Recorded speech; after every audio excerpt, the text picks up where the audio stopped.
Entrepreneurial mindset is the thought for today. There is a moment in time where you go from ordinary to extraordinary. And the moment you become an entrepreneur or begin to think like an entrepreneur, you will realize that everything you do has to count for something.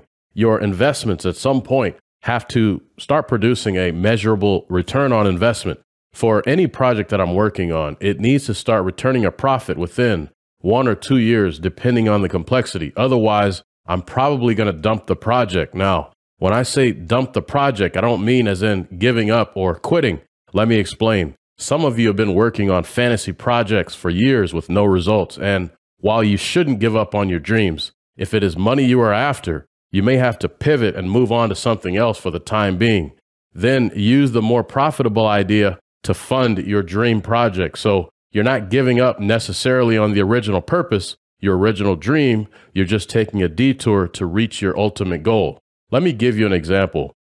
I started off with a fitness website that was originally designed to answer questions from the public on matters usually pertaining to diet, exercise, and supplementation. At the time, I was a gold medalist in a national bodybuilding competition, and this particular event received national media attention. So I did have a bit of traction from the start, but after a few years, my fitness site was making decent money, but there was never a time where I exceeded, say, 10K in a single month. Most likely, that was because I was doing this all while still in the Air Force.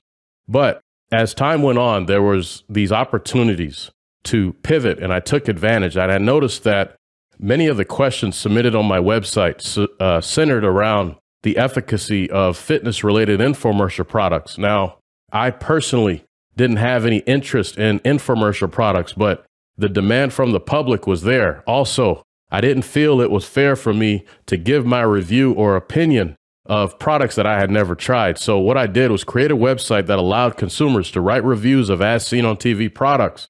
And as you might expect, the site received global attention. And with that came more money. It was one of my largest and most successful projects, but there was an issue. It was not what I really wanted to do. It was not the ultimate goal. I was a fitness and athletic-minded person from day one. In fact, around this time, I was either training or providing nutritional guidance to multiple UFC fighters. So when the opportunity presented itself, I sold the infomercial review website, which gave me the capital needed to grow what would later become my most lucrative project, workouts.com, which is spelled with the letter Z. So I started with one thing, and while it was doing okay, it wasn't producing the returns I was hoping for. So I had to pivot for a short time, a short minute, had to take a detour before coming back to my original project. Translation: if you are selling items in a highly saturated market and you are not seeing modest returns after a reasonable amount of time, consider temporarily going in another direction. Try to make money in a different lane. Focus on building up the capital base that you need, and then circle back around and invest in your dream project. Like I said, everything you do has to count for something.